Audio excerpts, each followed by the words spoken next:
Happy New Year's Eve, and thank you for joining us for KMIR News at 11. I'm Angela Monroe. We begin with breaking news. Major weather-related delays for holiday travelers both on our valley roads and in the sky as flight after flight delayed arriving and departing from Palm Springs International Airport. KMIR News has team coverage to help you make it home for the holidays. Brian Gallo in our weather studio tracking the conditions, and Kitty Alvarado has conditions for our airport and roads. We'll go to Kitty first. What's the latest out there, Kitty? Well, police are searching a home behind me right now after a woman went into the police department saying she'd been assaulted. We're looking at the suspect being taken into the police vehicle right now. You can see that police are patting him down at this moment. So we still have remnants of that storm. We just saw some of the muddy roads just a little west of Palm Springs, and then snow up in the mountains. Speaking of Hollywood, a New Year's Eve prank was on full display for everyone to see this morning. Here it is. The party is on in Beverly Hills tonight. The Golden Globe Awards are in the books honoring this year's best work in TV and film.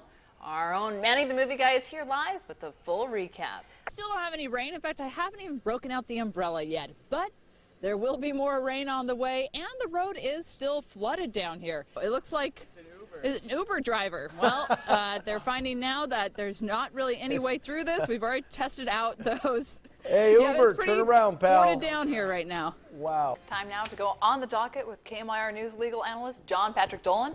And tonight we start with some new gun laws. Now, part of this, of course, was closing a bit of a loophole that was created back in the day because of high-capacity rifles, correct? The force is strong with this one. Star Wars remains powerful at the holiday box office. You gave this to me last night. Don't be mad. I could swear that I got this last night. No, it's just a different one. Oh, really? I've got two now? This company, they You make sure that wasn't on my desk already? They make several of these cakes. Thank you for the delicious cake. Who loves you? KMIR News starts now. Good evening. This is KMIR News at 5. I'm Angela Monroe. First at 5, a developing hostage situation in the Inland Empire. San Bernardino County deputies are in a standoff in Loma Linda. This all began around 8:20 this morning when deputies responded to a report of a man with a gun inside a home. Deputies believe the man is a parolee at large. Investigators say he was also holding a woman inside. A SWAT team has the house surrounded, but so far he's refused to come out. The neighborhood is also locked down with nearby residents forced to evacuate their homes. We'll continue to update you on this situation.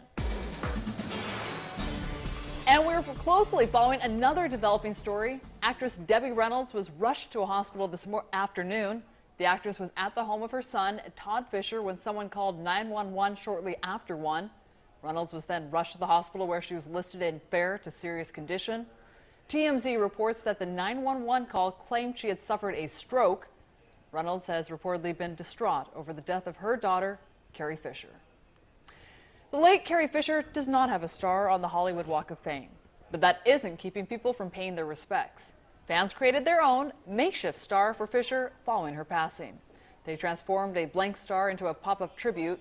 They stuck on letters to say, "Carrie Fisher, may the force be with you always, hope." Late Riverside County Supervisor John Benoit is also getting special tributes following his passing. Flags at county buildings are being lowered to half-staff in his honor. Benoit passed away Monday night at the age of 64 following a battle with pancreatic cancer. A funeral for Benoit will be held January 10th at St. Francis of Assisi Church in La Quinta. The new year will bring new resolutions, new opportunities, and new traffic laws. KMIR's Vince Marino joins us live in Palm Desert to tell us about what the new laws mean when you're behind the wheel. Vince. Thanks, Vince, for those new rules of the road. One person is now in custody following a high-speed police pursuit across the Coachella Valley. It began when Indio police spotted a stolen truck and tried to stop the driver. Instead, a chase began. It headed through city streets, onto the 10, and eventually back onto Highway 111 in Indian Wells. At one point, the driver was headed the wrong way. It ended when the driver lost control, veered off the road, and hit a couple of cement columns.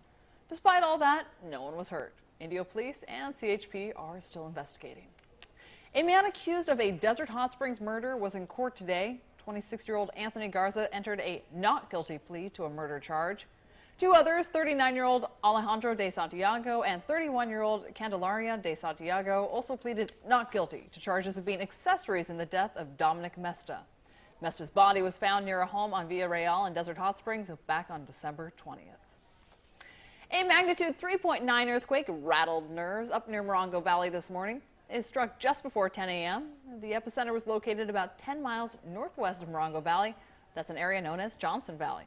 There are no reports of any damage or injuries. People from La Quinta to Palm Springs posted to social media about feeling the small earthquake. I certainly know that I did. Then also, people in Nevada are cleaning up from an earthquake this morning. Back-to-back 5.7 magnitude earthquakes hit 16 miles southwest of Hawthorne, Nevada. People in the Reno area were awakened by the quake, which toppled items at a Dollar General store in Hawthorne. The good news is that no injuries were reported. And now let's get to that check of the forecast. Ginger Jeffries joins us with more. Forecast, Angela. Thank you, Ginger. And speaking of the new year, the 2017 New Year's Eve countdown in downtown Palm Springs. Following the success of last year's inaugural event, the Spa Resort Casino is trying to make this year's event even bigger. You can enjoy local food and merchandise vendors, along with DJ Dents from the LA Clippers and a kids zone. The Village people are scheduled to perform. That starts at 10:30. And of course, it's all capped off with a fireworks display to ring in the new year. If you can't head out to downtown Palm Springs, don't worry. You can catch all the fun and excitement right here on KMIR, starting at 11:30 Saturday night and continuing right on through the fireworks show. Could soft drinks lead to a hard time? Why a Northern California man says he has a good excuse for fighting DUI charges. And taking a hike to help the hungry, how a walk through the mountains will help provide thousands of meals to those in need. Happy New Year's Eve, and thank you for joining us for KMIR News at 11. I'm Angela Monroe. First on KMIR, the crystal ball drop in New York's Times Square. An estimated 2 million people welcomed 2017. Security there, of course, was very tight, with thousands of extra police and security personnel on patrol. No incidents to report. A great start to 2017 on the East Coast. Now here in the West, for the second year in a row, the New Year's Eve countdown is making a big splash in downtown Palm Springs. And it is the Spa Resort Casino that's been working tirelessly to create an event even bigger and better than before. We're going to go out to one of the showcased events. The main attraction, though, happens at midnight. KMIR's Gino Lamont and Janice Zapala are live at the Spa Resort Casino in Palm Springs. Happy New Year's Eve, guys. We're almost there to 2017. So close. Thanks so much, Gino and Janet. Excited to start the new year with you guys. Well, so far, the weather has cooperated for the most part. We saw a few sprinkles earlier tonight, but nothing of major significance. Brian Gallo is also live in Palm Springs with a look at what's happening in the weather as we head towards the fireworks show. Brian, you still having fun out there? I see you still got the dance moves going on. Nice little rhyme there. Thank you, Brian. We'll check in with you shortly for that full forecast and see a little bit more from the Village people. Now, we did have a steady shower earlier tonight here in Palm Desert. You're looking at it right there. The rain came down in a sudden burst and then let up. No significant amount here, just enough to catch everyone's attention and remind us to grab a jacket and maybe an umbrella before heading out.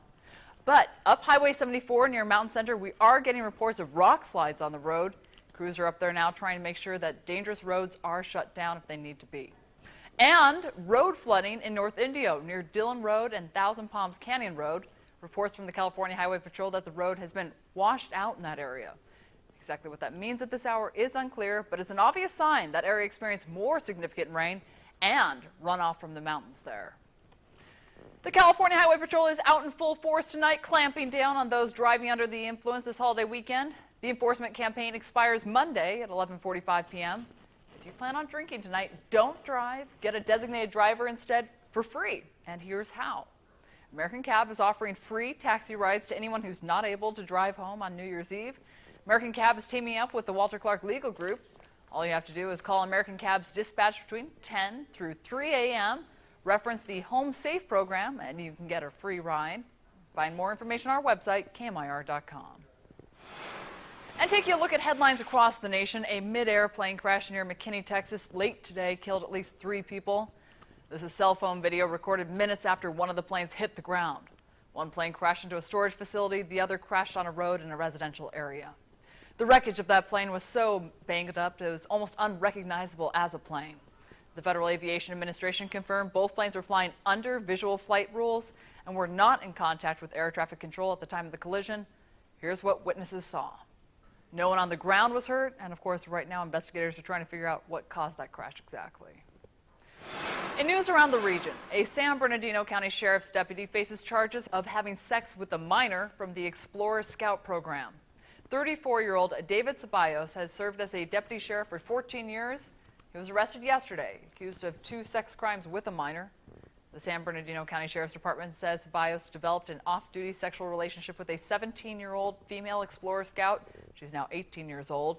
Ceballos is on paid leave per department policy.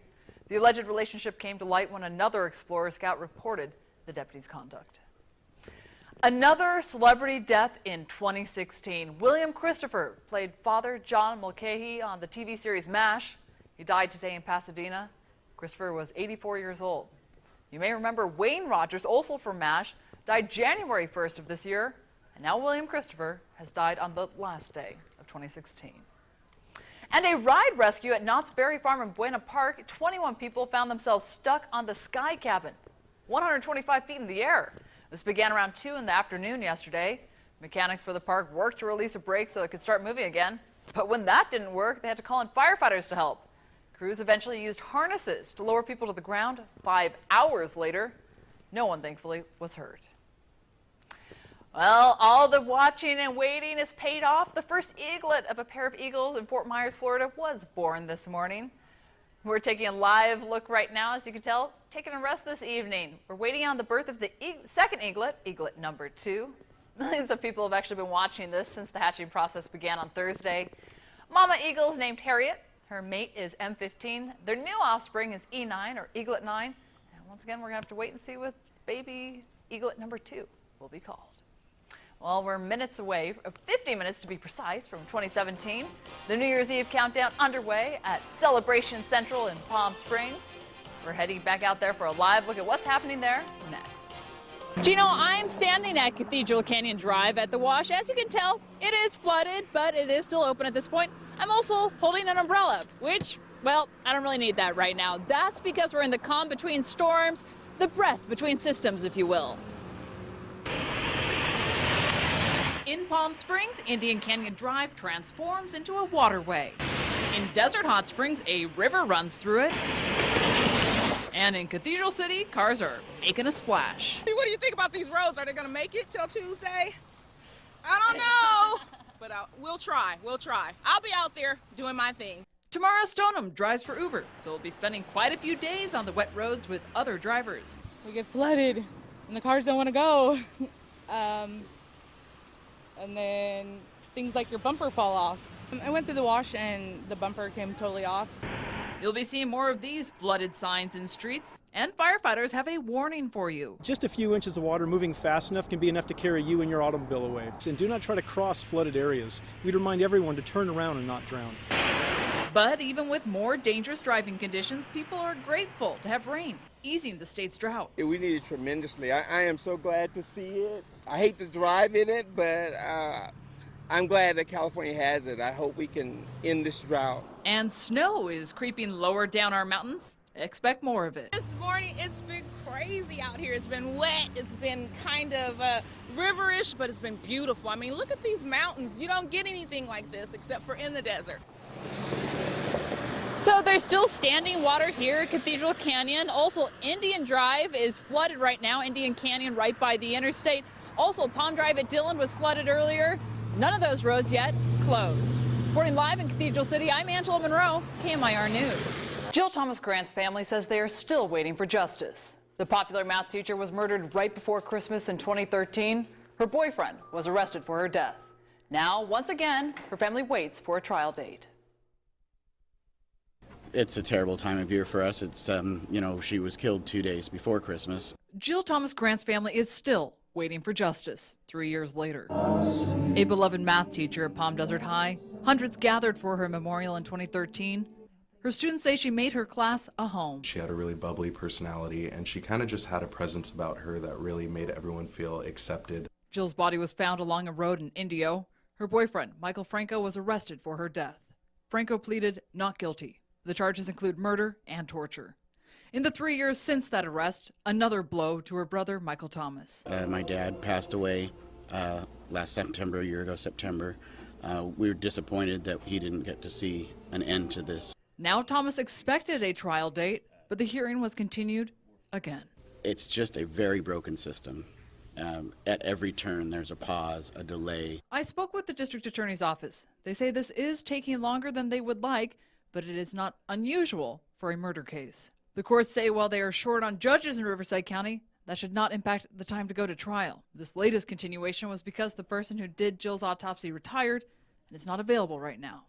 So, friends, family, and students continue to wait. I think that Miss Grant's family deserves justice, and Miss Grant's memory deserves justice as well. I'm not getting my hopes up at all. Today was such a blow that I don't want to put that kind of confidence or hope in any more dates. The next hearing date is in February. The district attorney's office tells me they hope to have a trial in the next several months. I also called the public defender's office, but have not heard back. Gino, back to you. Gino, the city is on the defensive now, anticipating that initiative to remove their new rules. So they're planning on an initiative of their own. It looks like voters will decide to rent or not to rent. I'm almost embarrassed for you that you've been co-opted into this political charade. It is a ban, essentially. You will agree. Okay. Actually, it's not a ban. The battle over vacation rentals is heating up in Palm Springs. Now more fuel added to the fire. And many of them want to sit down with us. Look, okay, so anyway. Heckling at City Hall. For about a year, the short-term rental storm has been brewing. Residents are having our neighborhoods turned into motels for short-term profit of realtors. But opponents say the city is pulling the welcome mat on visitors. Today is just a bunch of political shenanigans that the city of Palm Springs do not need to experience. Let's keep our city doors open. Let's send our message that we're pro-tourism. In December, the city made an ordinance. It limited one vacation permit per person and other requirements involving safety. A group opposed is collecting signatures to kill that new rule. So the city is fighting back. If the industry initiative passes, killing our ordinance, we will then be able to come in and put in a higher level of safety restrictions and safeguards and potential accessibility requirements. The short-term rentals would then have the same safety rules as hotels if passed. We all blunt health and safety. The interesting thing about today is it's not newsworthy. It's simply a political ploy, and it's a very sad day for Palm Springs. Now, the city subcommittee will need to take their initiative to the city for approval. Meanwhile, opponents of the ordinance need 2,200 signatures to qualify for the November ballot. But with even more, they could have an election as early as June. Back to you, Gino. In Desert Hot Springs, I'm Angela Monroe, KMIR News. Well, thanks for joining us tonight. We'll be back at 11. Can't wait to see you guys then. Have a good night.